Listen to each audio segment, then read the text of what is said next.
So, ayan po, magandang araw po sa inyo lahat mga boss. Welcome again po sa ating vlog.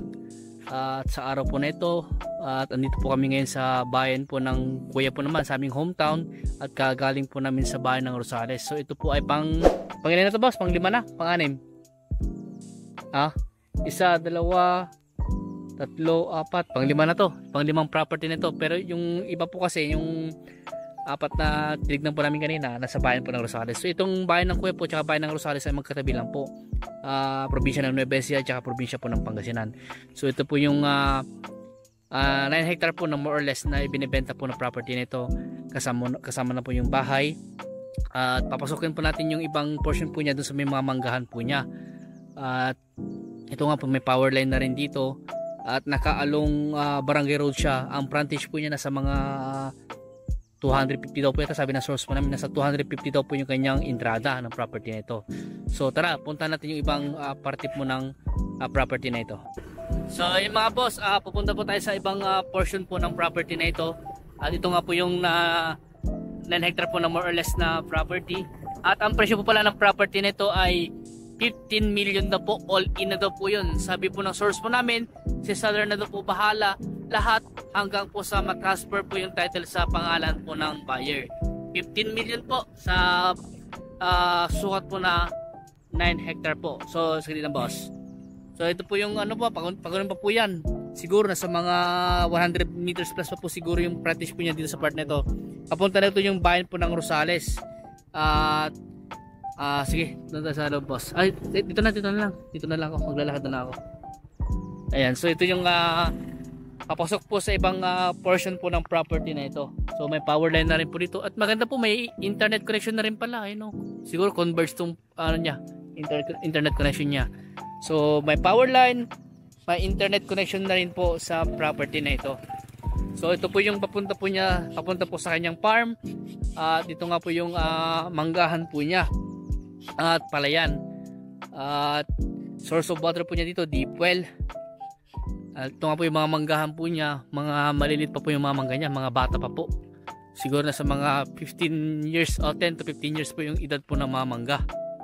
At yun nga po, ang mangga daw po niya nasa mga 100 daw po na puno ng mangga. Mga fruit bearing na, may mga nasasaka rin po. At marami rin po iba't ibang puno po na nakatanim sa property na ito. Ayan.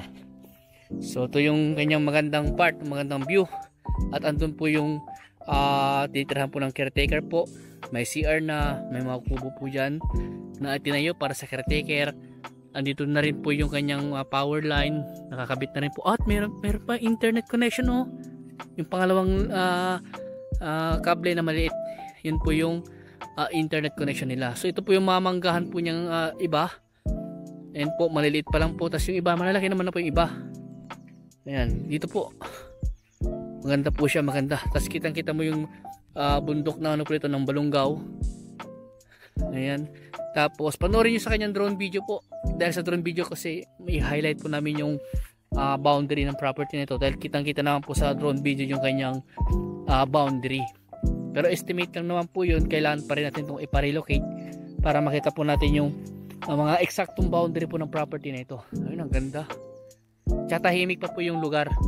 Pero sa Pandarian po, mga kabahay na po dyan, alayo po niya sa town proper po ng kuya po, siguro sa mga 10-15 minutes driving po. Tapos sa highway po ng Pangasinan Nueva Ecija Road na sa mga siguro mga sa 3 kilometro po siguro.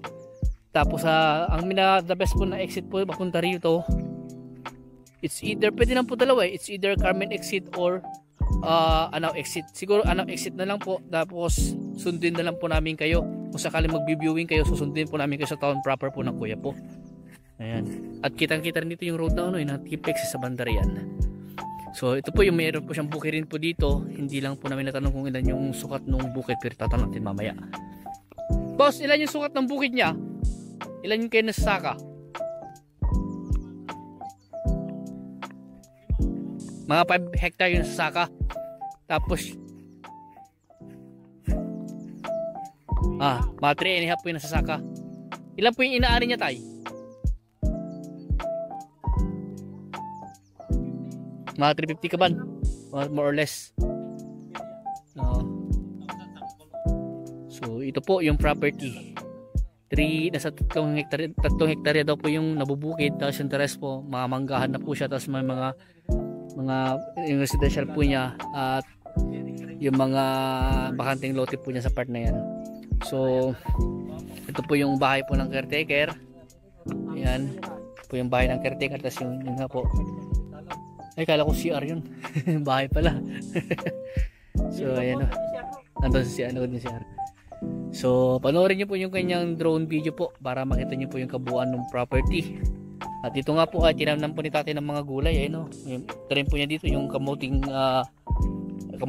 yung tawag sa Ilocano. Tapos talong, ayan, may mga okra si tatay na tinanim dito, okra, tapos yung mga patola, ayan, may mga paper tree dito, mga Gimilina, ayan po.